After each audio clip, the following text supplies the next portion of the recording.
I always say the wrong things, but it's not my fault, it's yours. Hey everybody, welcome to my channel. I am Raphael and I am here to review season 14, episode 4 of the Cackling Housewives of New York City. We start the episode off on the last day of the trip at Erin's house in the Hamptons. We see everybody waking up. Brynn is waking up next to Erin because there wasn't enough bedrooms in the house. Erin is going to get some coffee, so she tells Brynn, "What do you want?" Brynn tells her, can I get some plan B? And I'm looking at Brynn like, whatever happened to, can I get some waffles or pancakes or some syrup with some fruit, some orange juice? You know, what happened to customer service? But Erin, she goes downstairs to make breakfast for everybody. I believe she's making a Jewish dish called shabashi or shabash, something like that. It looks like pasta to me. I never seen it, but everybody's making their way downstairs in their matching pajamas. They're circling the table. We see Jenna. Jenna, she gets the tomatoes and preparing for everything, and she's cleaning them underneath the sink. But what is so funny is that she's cleaning them all while wearing $500,000 worth of jewelry around her wrists. She's just washing them like it's nothing, like bling bling. Must be nice, but they continue making breakfast and eventually they sit down to eat. I believe Uba, she has some type of sauce. I forgot what she calls it, like Uba sauce or something that she made because she doesn't really know when other people cook. Sometimes the food doesn't have flavor, or in general, food doesn't have flavor. So she adds a little bit of her sauce and boom, the food tastes better. So as they're eating, they're all discussing what they're doing for Thanksgiving. Like, oh, what are you doing? What are you doing for the holidays? So obviously this is around November and they're all discussing their plans. You know, I believe Sai, she's going to California. Jenna is going to be Jenna-ing. Erin is going to be staying in this house actually. And then I believe Brynn, she doesn't really want to discuss it. She kind of whispers it over to Jenna, I believe, like, oh, I'm not really doing anything. You know, obviously I don't really have family like that. And then we get a little bit more of her backstory, just a little bit for now, because the last couple of episodes, the last episode specifically, we focused on Jenna and Sai's background. Sai, she grew up poor, she said, that she didn't have any money.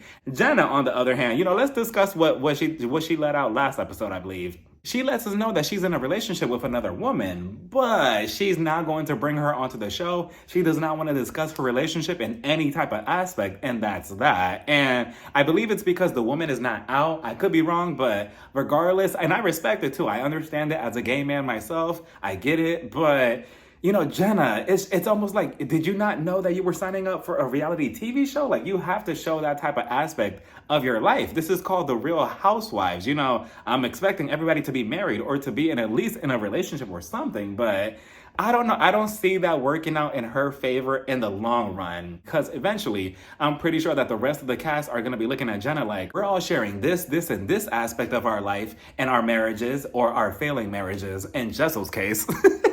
And you're not sharing anything about your relationship. That's not fair. We're all getting paid the same, allegedly. So back to Brynn. Brynn, she lets us know about her, you know, her background and how she doesn't really have a family. Oh, you know, every Thanksgiving or during the holidays, since I don't have any family, I just call an ex to, you know, hook up with or, you know, to go back to them like, hey, what are you doing? And, oh, so toxic, but, you know, I understand. But what was crazy though is that she says that she has had 3 fiancés, and that is crazy. I didn't expect that, but I did like the way she tried to clean it up by saying, well, I'd rather have 3 fiancés than 3 divorces because I'm not going through divorce. That's why she wants to find the one. And from, you know, the last episode and this episode, she's very desperate to find the one because every guy that she sees, oh, are you single? Brynn is my type of girl, but you know, obviously there's more to her than what we see on the show so far. So I'm curious to know more about her as the show progresses. So they continue talking about their plans and eventually, you know, it's time to go back to New York City, the city. So they're all packing up. Jessel, she cannot wait to get the hell out the house. She has not had a good time. She wants to get back to Manhattan to torment her husband. And possibly file the divorce papers. She's getting out and they're all done and the trip is done. And honestly, in my opinion, I feel like it was way too soon to get a girls trip like this. What, it's been going on since the 2nd episode, I believe. We're already on the 4th episode. I feel like it was way too soon to go on a girls trip like this. Like I would have rather continue to get to know what they do on a daily basis, their jobs, their backgrounds individually, instead of just all being mushed together like this in a house already for 3 episodes straight. We head back over to the city where we see Erin head into one of her apartments that she's trying to fix up and sell. And we get to know more about why she went into this job in the first place. And it's because of her parents' influence. When she was younger, she would see her dad. He would flip houses. Ooh, I almost said flip drugs.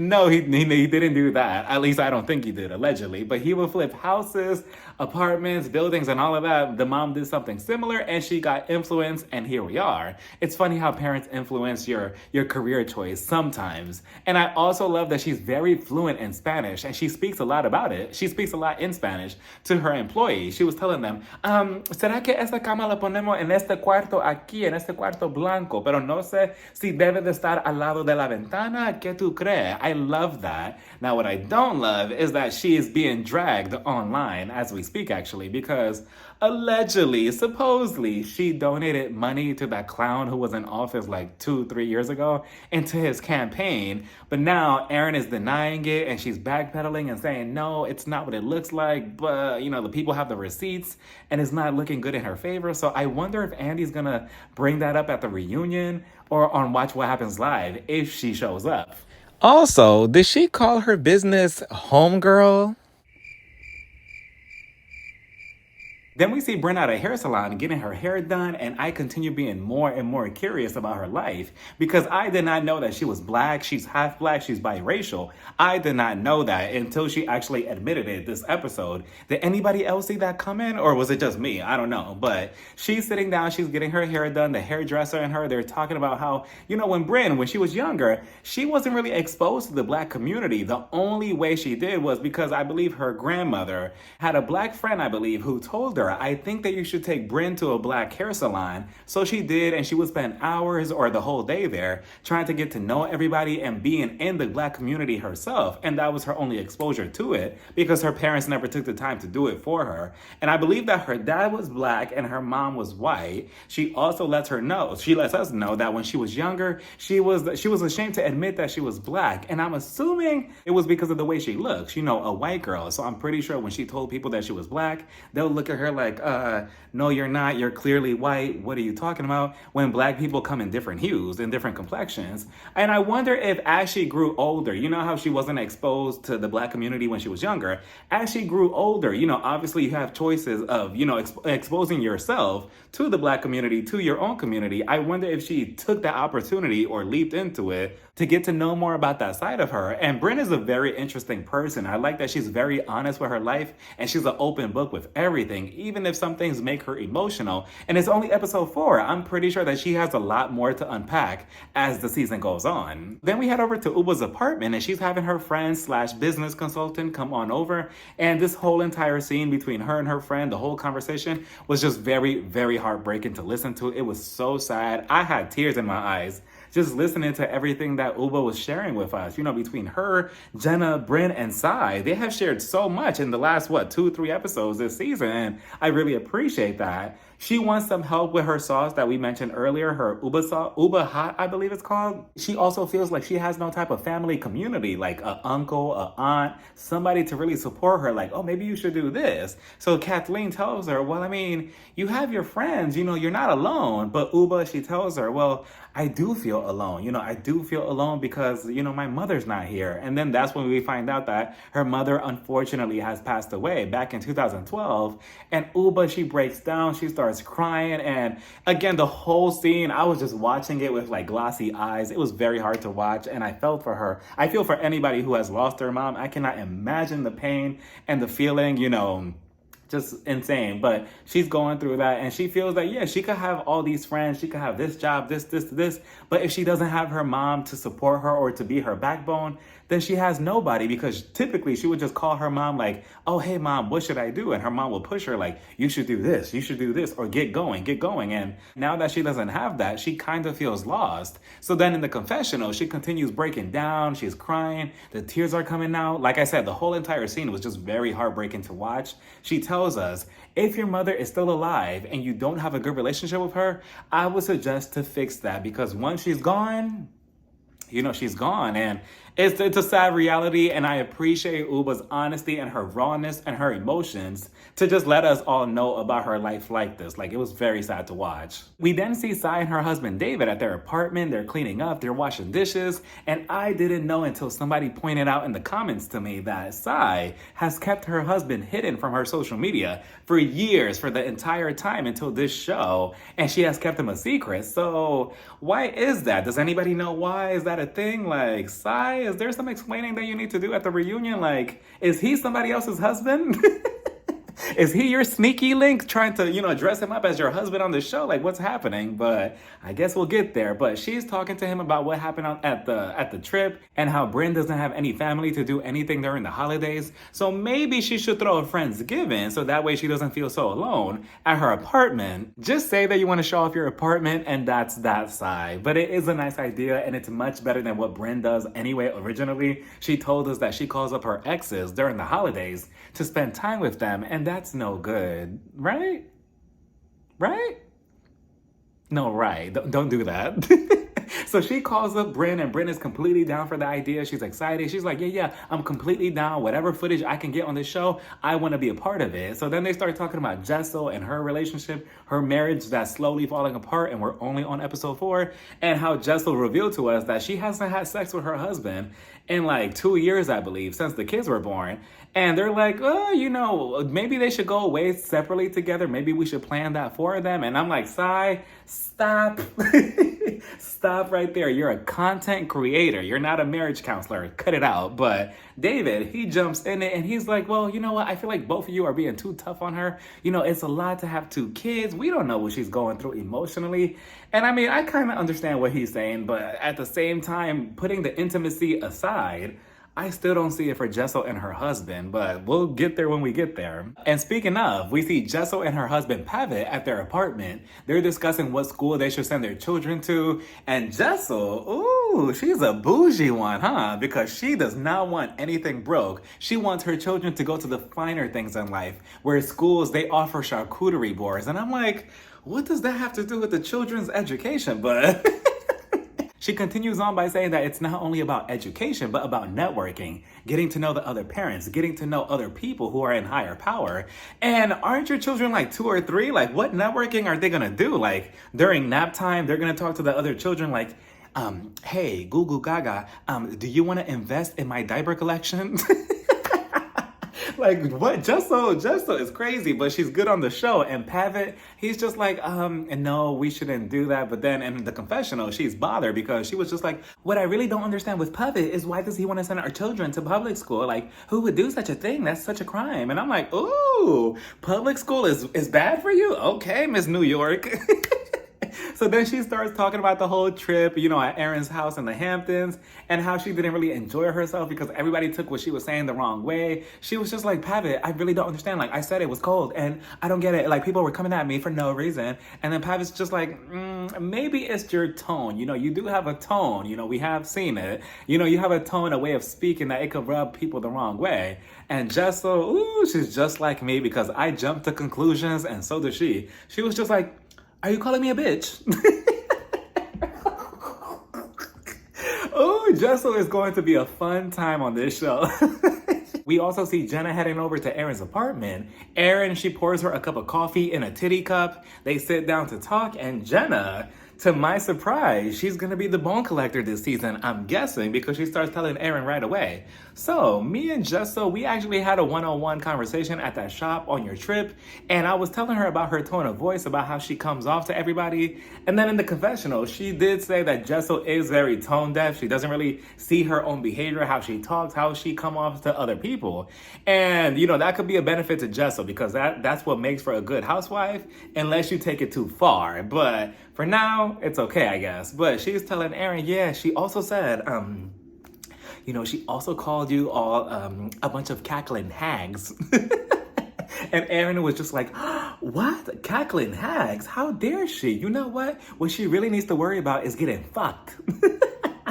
And then speaking of, we head back over to Jessel and Pavitt, and they're talking about this whole situation, and Jessel, again, just oblivious to her whole entire behavior, right? Like, I didn't do anything wrong. And I'm like, okay, like I said, for now it's okay, but let's see how far she takes it. She's also telling Pavitt that they need to be a little bit more intimate, which, by the way, Pavitt, he's very handsome, and she starts telling him, maybe we should get a hotel, so we could do something together, and I bet you all like $5 that eventually we're gonna see like a bathtub scene, because we always have to have it in one of the Housewives cities, but we're gonna see a bathtub scene between Pavitt and Jessel at some point. We finally get to Sai's Friendsgiving that she's hosting hosting at her apartment. She has all the food ready, a chef, a bartender, so many drinks. She also looks really nice. I think that she was the best dressed out of everybody. So the first guest to arrive is Brynn. She shows up. She also looks nice with her backless dress that she lets us know every 5 seconds as everybody was walking in.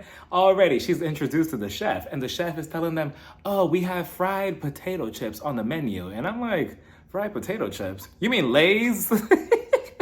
Trying to make it sound fancy, okay, but he was just like, yeah, we have this, this, and this. And if you could see Brynn's eyes, she was just looking at the man up and down like, oh, really?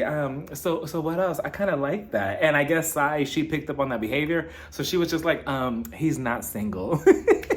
So poof, her bubble exploded and she was just like, oh, okay, well, let me know next time. And then she just walked around the chef. So then she went to the bartender. Hey, are you single?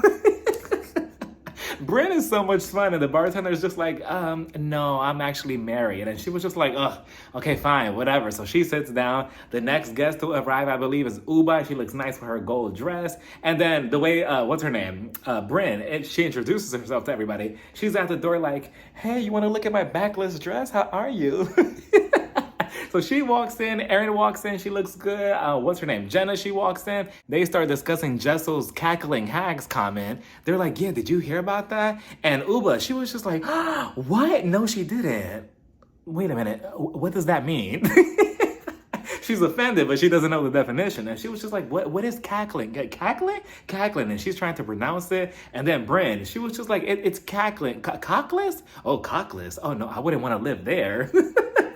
Me neither, but eventually they're like, wow, that's what they call this, you know? And then they started deciphering what exactly a cackling hag is. And they were like, well, you know, it's kind of like an old lady sort of like laughing or whatever, blah, blah, blah. But they're all offended at Jessel. Jessel, she was the last one to walk in, or at least sneak in, because we never got a proper introduction. She kind of just popped in. And Erin, she's sitting down and she's looking at her. And obviously they still have some tension. And this fake ass conversation between them. Jessel, she walked up to her. She was just like, oh, hey, how are you? Oh, how are you? You look nice. Wow. Okay, so what's been going on? I heard that you went to a memorial or something. Yeah, it was really sad. You know, my grandmother, she went into hospice and 24 hours later, she died. It was really sad. Wow, really? No way. Wait. Wow, that's crazy. Well, I hope that everything was good at least. I'll see you. Oh, hey, how are you? Just so like, what? What do you mean? Oh, I hope everything was good. At a funeral? She is crazy. So she walks away and, you know, Erin is just sitting there like, what? Like, you can't have any good at a funeral, but okay, whatever. So eventually they get down to eating. They sit down at the table. The food is being passed around. I'm not sure how we all went from like a bubbly conversation to Brynn crying all of a sudden because they're sitting down. 2 seconds later, they're like, oh, so let's talk. Brynn, she starts crying and starts getting emotional in the confessional. The producers are like, wait, so what's going on? Like, what's happening between you and, you know, your situation with your family? And she was just like, I don't really feel like talking. And speaking of, a side note, Jenna, the producers got you, Jenna. In the confessional, she was just like, well, you know, I really don't want to stir the pot between anybody, especially Jessel and Erin. The producers were like, see, this is why you don't know. You obviously didn't know that you were signing up for the Real Housewives, because the producers were like, so then why did you say anything in the first place? Jenna, she was just like, old lady brain, I guess. So back to Brynn. She starts crying and she starts, you know, revealing a little bit of her childhood. When she was 6 months, I believe, when she was a baby, her parents were just terrible. And I don't know if she was insinuating that the dad was doing some criminal activity, you know, with money or whatever. I'm not sure. But they weren't taking care of her. They left her, you know, in an unchanged diaper. They didn't pick her up for days and stuff. And it kind of just left off there because it was getting, you know, way too emotional. And it said to be continued at the bottom. And just, you know, between her and like I said earlier, between her and Uba and everybody else's story that they've been telling us these past couple of episodes, it's a lot. It's very heavy, but you know what? I appreciate it because we get to know more in depth about them as the season goes on. I'm pretty sure that we're going to get to know more about Erin and Jessel. as the season goes on as well. But for the most part, the episode was cute. I want to see them, I want to see them go out to the club or, their galas or something. I want to see them doing exciting things. The girl trip was cute, but I want to see them actually walk around in New York City and actually take advantage of that. But let me know what you all thought about this whole entire episode down in the comments. Bye, everybody. Mwah.